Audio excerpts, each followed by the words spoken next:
काळ पिकवतो, काळ कच्च ठेवतो. काळाचा सदुपयोग करा, जीवन सगळ्यात मोठं होईल. काळाचा दुरुपयोग करा, जीवन बरबाद होईल. व्यापारी लोकांची कमाल आहे, सकाळी 10ला दुकान उघडतात, रात्री 10 पर्यंत 12 तास दुकानावर बसतात, 12 तास. आणि मग जाऊन त्यांच्या गल्ल्यामध्ये पैसा येतो. त्याला म्हणतात काळ कुठे वापरला, त्याचा उपयोग आहे. अभ्यास करणारा साधक असतो, अभ्यास करणारा विद्यार्थी असतो, 12-12 तास अभ्यास करतो. आणि एक दिवस अभ्यास करत नाही बरं का, 10-12 वर्ष अभ्यास करतो. मग काळ पिकतो त्याचा, तो काळ दान करतो त्याचा. वर्तमान काळातली मुलं पहा, चावडीवर उभे राहतात, टाइमपास करतात, कॉलेजच्या दरवाजावर उभे राहतात, तोंडामध्ये गुटखा खातात. काळ आता चांगला आहे. माझा बोलण्याचा अर्थ लक्षात घ्या बरं का.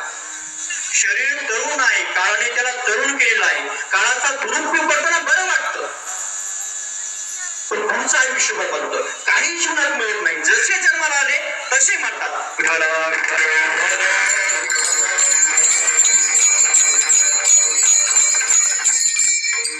5-6 वर्षापूर्वीची घटना आहे. मी एका ठिकाणी बसलो होतो आणि त्या काळामध्ये रामायणाची सिरियल चालू होती आणि एक 40 वर्षाचा मनुष्य होता.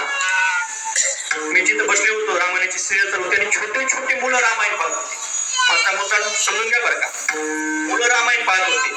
आणि तो जो 40 वर्षाचा मनुष्य आहे, तो दारू पिता होता रामायणाच्या काळामध्ये. आल्यानंतर त्यांनी पाहिलं, म्हणे काय चाललंय, म्हणे रामायण. मुलं कुठे माझे, म्हणे रामायण पाहतात. छान, त्यांना कळलं पाहिजे बापाची सेवा कशी करावी. रामायण पाहिल्यावर त्यांना हे कळेल, समजेल बापाची सेवा कशी करायची असते.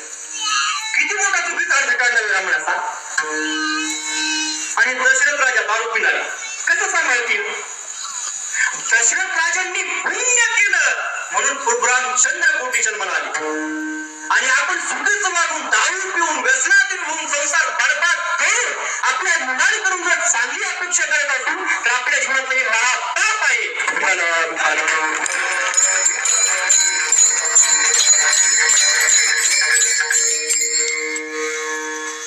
आपल्या जीवनातलं हे महापाप आहे. आम्ही भगवान गडावर 10-12 वर्ष अभ्यास केला. त्या अभ्यासाच्या काळामध्ये एक वारकरी दर वारीला गडावर यायचा असतात. दर शुद्ध एकादशीला वारी असते गडावरची. वारकरी होता पण वागायला चालू होता. असे भरपूर वारकरी असतात बघा, ते दिसायला वारकरी असतात पण वागायला नसतात. मग तो गडावर आला, पांडुरंगाचं दर्शन घ्यायचा, बाबांचं दर्शन घ्यायचा, पण तो प्रसाद घ्यायला जायचाच नाही. डायरेक्ट आमच्या ज्ञानेश्वरी विद्यापीठात द्यायचा, गुरुकुलात द्यायचा, आम्ही विद्यार्थ्याला तिकडे यायचा. मग तो आला की आम्हाला काही चांगलं वाटत नसायचं. तो आला की सगळ्या साधक मंडळींनी, सगळ्या मित्र मंडळींनी त्याला चुकवायचं, बाहेर निघून जायचं. तो जोपर्यंत आहे तोपर्यंत परत यायचंच नाही. तर शुद्ध होईल हा प्रकार चालायचा. 10 वर्ष हा प्रकार चालला. वारकरी होता म्हणून बोलता येत होतं, मग चुकून बाहेर जायचं. एका एकादशीला बाबांच्या लक्षात आला प्रकार. माझे श्री गुरु डॉक्टर न्यायाचार्य रामदेव महाराज शास्त्री बाबा, बाबांनी आम्हाला विचारलं किंवा तो वारकरी आल्यावर तुम्ही बाहेर जाता आणि तो गेल्यावर सगळे एकत्र येतात, असं का करता. आम्ही सगळ्या साधक मंडळींनी बाबांना खूप सुंदर उत्तर दिलं.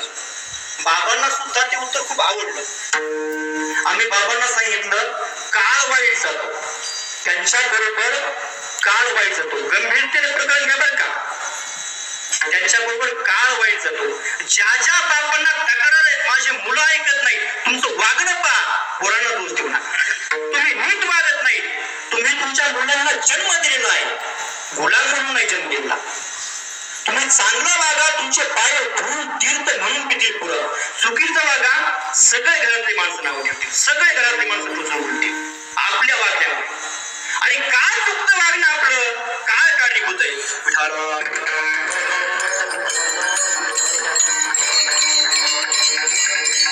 मला सांगा, राजाच्या घरात जन्माला आलेली सीता खरंच हरी पाहिजे का तिला. किती मोठी आहे, किती मोठ्यांच्या घरात जन्माला आले जनक. भगवान श्रीकृष्णांनी आदराने ज्यांचं नाव घेऊन भगवद्गीतेमध्ये मासिता हा जनका दय, कर्म करायचं असेल तर जनकाप्रमाणे कर्म करा. भगवान श्रीकृष्ण ज्यांचं आदराने नाव घेतात त्यांच्या घरात सीतेचा जन्म आहे. आणि आली दशरथाकडे आणि रामचंद्र राजे. अयोध्येचे राजे प्रभू रामचंद्र, नवरा चांगला, सासरा चांगला, बाप चांगला, काळ बदलला, एक हरिण यायला नाशिकात. एक हरिण